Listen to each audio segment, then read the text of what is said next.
Un agujero negro es una región finita del espacio en cuyo interior existe una concentración de masa lo suficientemente elevada como para generar un campo gravitatorio de tal naturaleza que ninguna partícula material, ni siquiera la luz, pueda escapar a ella. Bueno amigos, os estaréis preguntando si Antonio va a hablaros hoy de astrofísica o de alguna cosa de esas. No, no, no, para nada, para nada. Es un tema apasionante, pero es un tema del que no sé absolutamente nada y obviamente no voy a hablar de nada que se le parezca. Pero me ha parecido interesante leeros lo que es un agujero negro porque a mí me recuerda muchísimo, pero muchísimo, a la economía española. Sí, la economía española, las cuentas públicas de la economía española, amigos, son un auténtico agujero negro.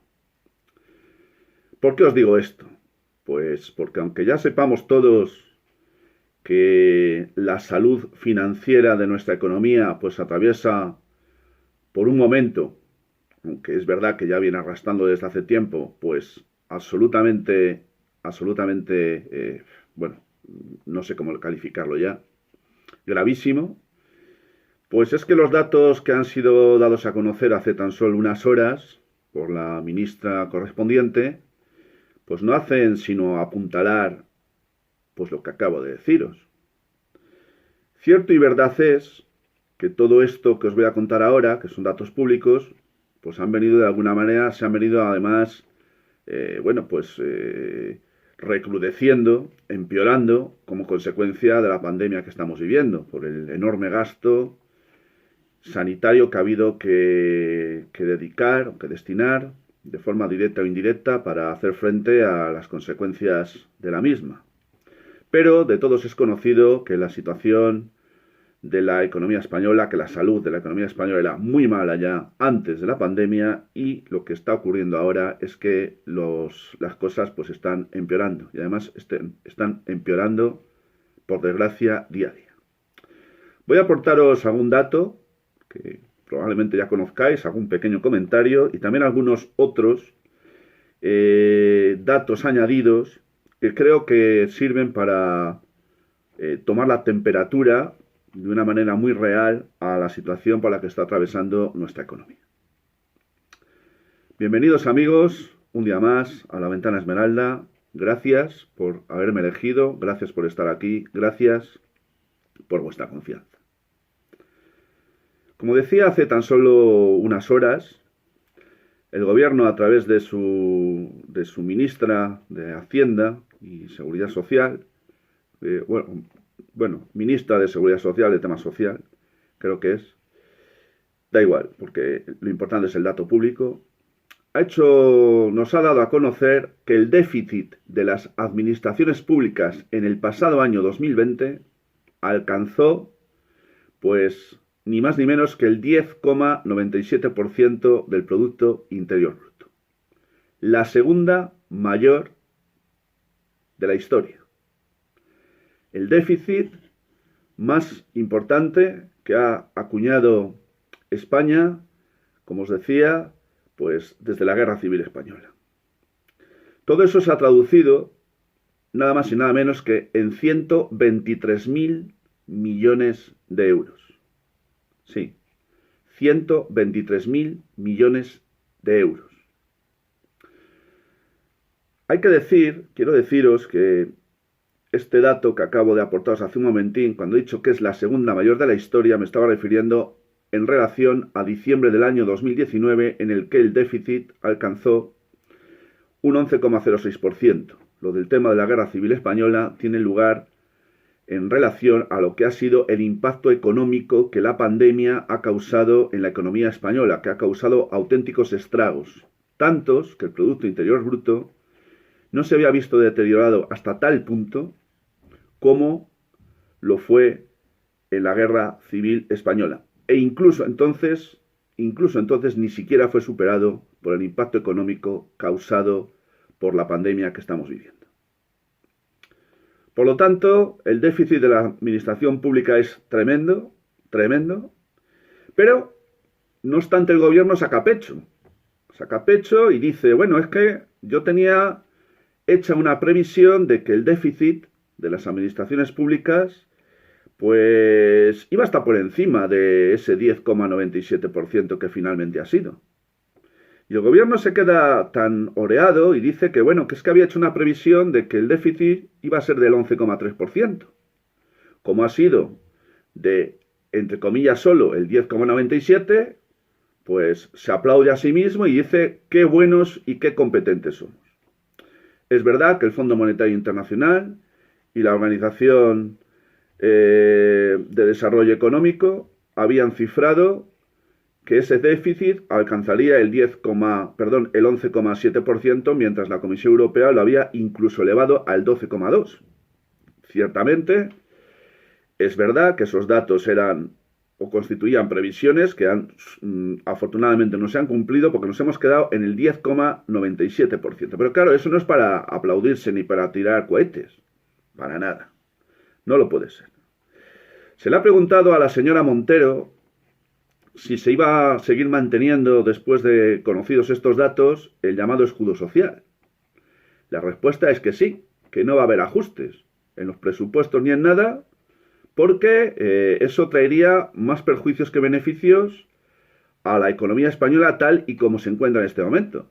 Bueno, es cierto que efectivamente eso podría traer más perjuicios que beneficios, pero yo le preguntaría o le haría saber a la señora ministra que, siendo eso cierto, también hay que distinguir algo muy importante en la economía, cuál es hablar de los cortos plazos y de los medios largo plazos, porque claro, si no tomamos medidas, porque eso va a generar una sangría, y eso lo que hace es, pues, hipotecar el futuro del país, pues, bienvenidos vamos, amigos, bienvenidos vamos, porque esta situación no se va a poder mantener por mucho tiempo sin que haya que hacer ajustes. Y cuanto más tiempo tarde en pasar, los ajustes serán más dolorosos y más graves, pero no importa, porque ni la Montero ni ninguno de sus amigos del gobierno, tanto central como autonómicos y demás historias, eso no les va a importar nada, porque los que lo vamos a pagar, amigos, ya sabéis muy bien que somos los de siempre, nosotros. Y si esto puedo deciros en relación al déficit de las administraciones públicas, y ojo, estos datos tan malos lo son incluso con el protocolo de déficit excesivo suspendido por parte de la Unión Europea una vez que la pandemia empezó a asolar pues, a la Unión Europea. El protocolo de déficit excesivo dice que en ningún caso se permitirá a ningún Estado de la Unión que sobrepase un déficit del 3%. Bueno, pues nosotros estamos en el 10,97%. Pero todo eso, como digo, ha sido suspendido y, según declaraciones del portavoz del Banco Central Europeo, con fecha 24 de marzo, este déficit de protocolo excesivo va a seguir suspendido muy probablemente hasta el año 2023. Claro, todo esto está muy bien, pero me pregunto, si la economía no tira, si los pronósticos o previsiones del gobierno no se están cumpliendo, porque, bueno, ya sabéis que lo de las vacunas no parece que esté tirando como se preveía, no está viendo el crecimiento económico que algunos vaticinaban y las cosas siguen sin tirar por H's o por R's. Claro, me pregunto, cuando llegue el año 2023 y el protocolo de déficit excesivo se vuelva a activar, ¿qué es lo que vamos a hacer entonces? ¿Qué es lo que va a hacer lo poco de economía que todavía subsista en este bendito país? ¿Qué vamos a hacer? Porque esto no puede durar siempre. Voy a hablaros ahora de la seguridad social. Bien. La seguridad social ha tenido un déficit, atención, en el año 2020, de 29.685 millones de euros, con un desvío, según lo que inicialmente estaba previsto, del 2,65%.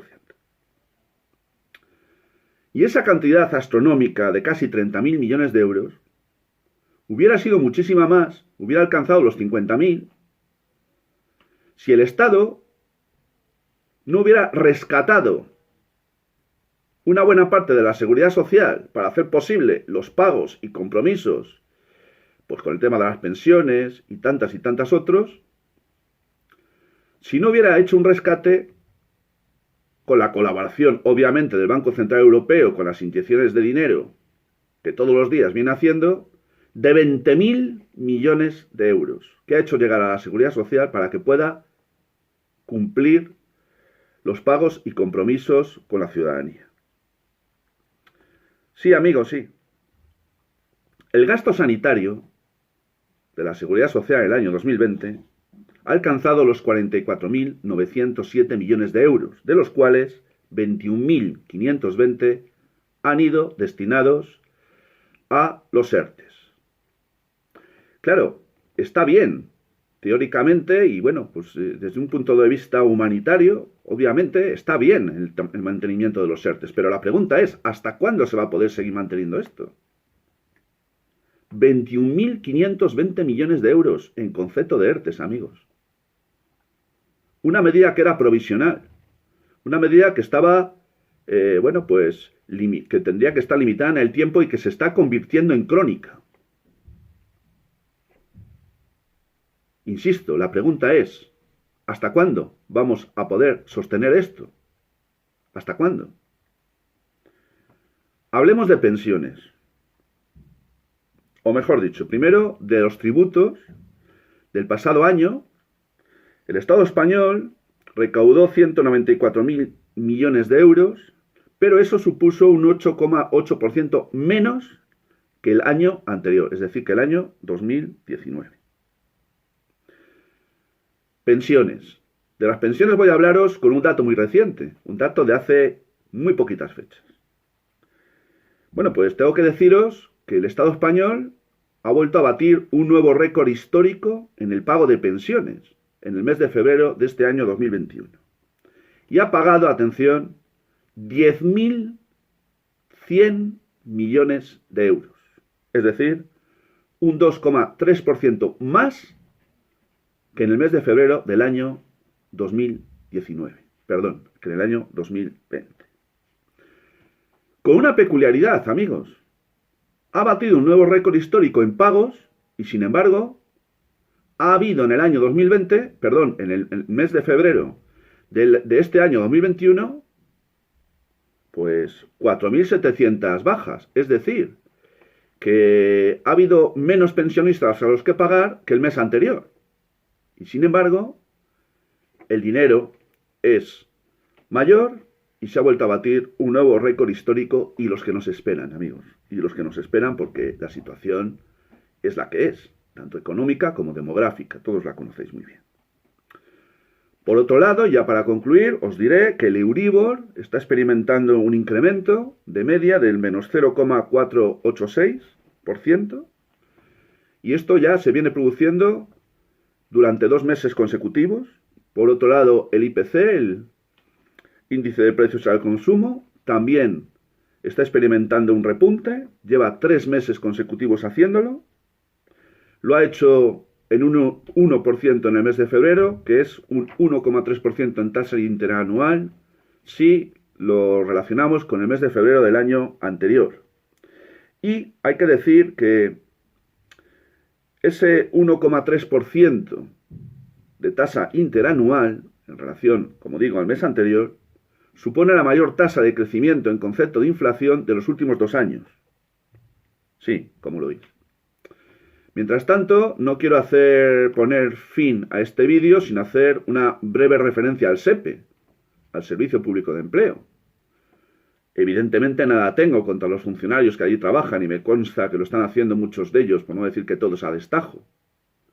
Pero el que se encarga de engrasar las máquinas de este Servicio Público de Empleo pues yo no sé si lo está haciendo todo bien, porque aparte de ese hackeo del que ha sido objeto, que ya algunos incluso empiezan a cuestionárselo, y hay motivos y sospechas para hacerlo, lo cierto y verdad, y con este dato me quedo y con este dato concluyo, es que este mes de marzo va a concluirse, si nadie lo remedia y no parece que ni Dios lo vaya a hacer, que 150.000 personas no van a percibir a tiempo, cuando menos a tiempo, pues las prestaciones por desempleo, subsidios y demás historias por el estilo. Y esto es de una gravedad tremenda, pero esto no parece ser demasiado relevante para nuestros queridos políticos que siguen pues empeñados en ver cómo se reparten los dineros y cómo organizan unas y otras elecciones para seguir riéndose de la gente y seguir saqueándonos el bolsillo.